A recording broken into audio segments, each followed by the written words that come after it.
China's outspending us on research and development. China is outspending all these other countries are as well. And here's what I'm going to do. I'm going to create good paying union jobs. Union. Not good job, not $12 an hour, not $15 an hour, 45 bucks an hour and up with good benefits. So you can raise a family on and build the middle class out. And jobs that cannot be outsourced. You can't outsource these jobs. And I'm going to transform our transportation system with the most significant investment in passenger rail in the past 50 years. In roads and bridges, the most significant investment in 70 years. And investments in public transit that we've done over the period. It's going to modernize our ports. So I wanted to play that because, a lot of the focus has been just on this nonstop horse race between the two bills being linked together and, who's going to blink first. There wasn't a lot of attention on the actual infrastructure deal that just passed because there's a whole group of Washington groupthink that, hey, just get something done and we'll just sell it as transformational.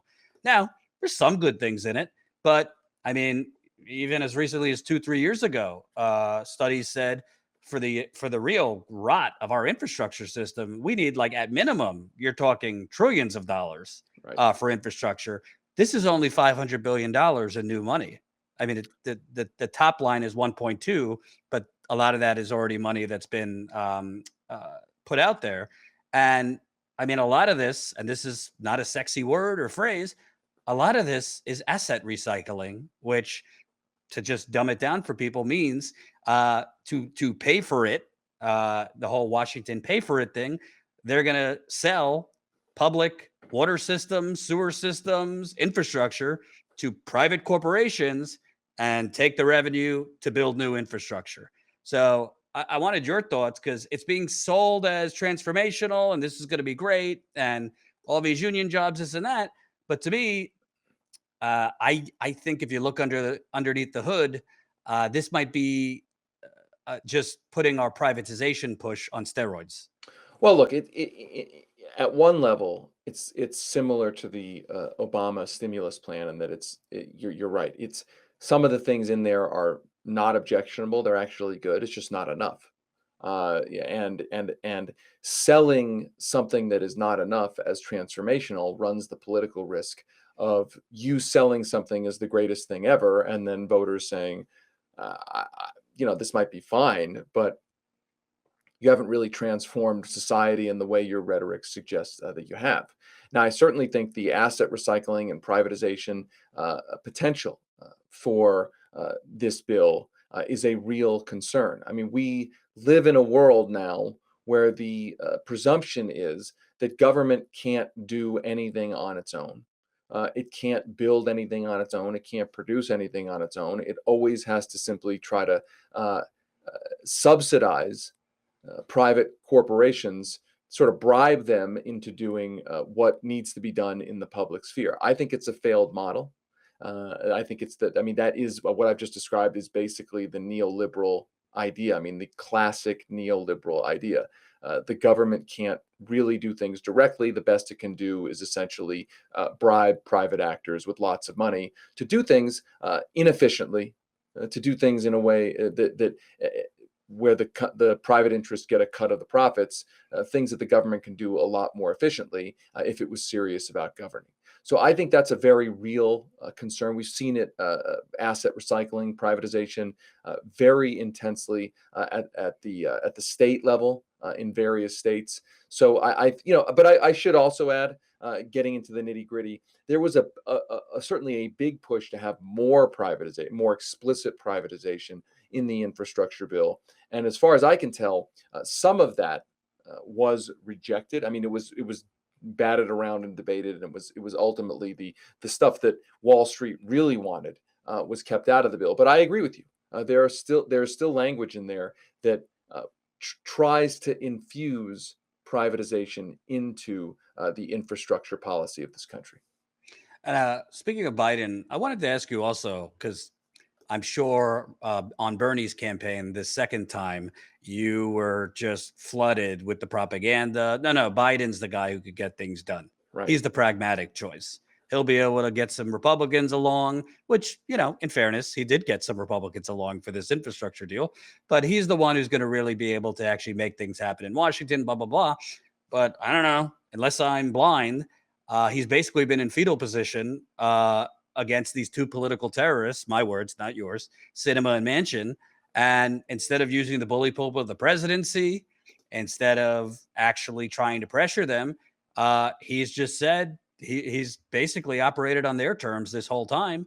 And what's gotten done, or what will ultimately get done, which if we're lucky, maybe it's 1.75 trillion, but it's going to be a big, a giant cabal of means testing and accounting gimmicks.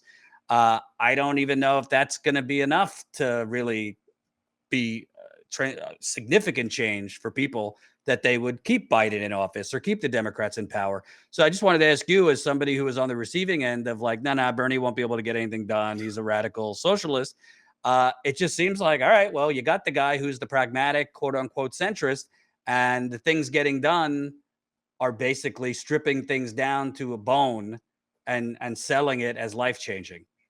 Yeah, look, I agree with that. And I would say this. I would say that Joe Biden, there's something fundamentally in tension with Joe Biden that both in his campaign and in the way he's governed. He made two sets of campaign promises. He made all sorts of promises that he was going to transform the economy, significantly help people, materially improve people's lives, change the economy in a positive way. He also made a promise to his biggest donors that nothing would fundamentally change. That's a direct quote. So obviously, those two things are in tension. And I think what we've seen is that Biden is making a decision to honor the campaign promise that nothing would fundamentally change for the wealthy and the well-connected in this country, that nothing is going to fundamentally change about the structure of the economy. That's not to say that there's nothing good in the package of bills that he's pushing. It is to say that the fundamental structure of how the economy works, how it distributes the economy's resources, there's no indication that that is going to fundamentally change. I mean, the tax policies, as an example, that were promised have been so significantly pared back. The tax policies that are wildly popular to make the wealthy pay more of their fair share. I mean, they have, hearing all these reports, well-researched, well-documented reports of the richest and the powerful in this country paying zero in taxes and the like. To change the tax code is to structurally change that part of the economy. And it doesn't look like that's going to happen, at least not yet. And it doesn't seem like Joe Biden is really willing to fight for that. What it seems like is that Joe Biden is first and foremost honoring that other pledge to his wealthy donors that nothing would fundamentally change. Right. I wanted to ask you, when you look at the current hubbubaloo about inflation, and speaking of the promise that nothing will fundamentally change, Colin, if you could play that short, cringeworthy clip from MSNBC today with that brave progressive Stephanie Ruhle. We don't have enough people to fill our current jobs. And this argument, there are going to be jobs at higher wages. Higher wages are one of the contributing factors to inflation. So for those that don't know, that's Stephanie Ruhle. She's an MSNBC anchor. I think she used to work at Goldman Sachs or some financial. Yeah, Deutsche Bank. Yeah. Deutsche Bank, thanks. Yeah. So first of all, it seems like outside of this electoral mess we have, we got some actual movement among workers. I don't want to overplay it. It's not the strike wave of the 1940s, but compared to organized labor of the last 20 years, we got some movement as far as the strikes that are going on. Now you have Kaiser Permanente, one of the biggest healthcare companies in the country. John Deere is still on strike. Starbucks, which I just covered in Buffalo, their union drive. And you have a lot of these workers quitting. It seems like Stephanie Ruhle and Larry Summers and the usual gang are basically saying, well, yeah, you're going to get inflation if we actually pay workers a living wage. That's their argument. That's right. Now, of course, the way, if you were serious about wanting to combat inflation and you're worried about higher wages for workers, one way you can take money out of circulation is to actually pass policies to raise taxes on people like Stephanie Rule, very wealthy people. That's one way to combat inflation. I mean, don't be a rotten communist. Right. I mean, it's amazing. Look, that clip is amazing to me in that you have a television roundtable of very wealthy people bewailing the idea that the service workers who serve them should make $1 more an hour or $2 more an hour. I mean, we are living in an era that is absolutely and positively beyond parity at this point. And it's really pretty pathetic how divorced from economic reality the elite media discourse is from what's actually happening in the economy.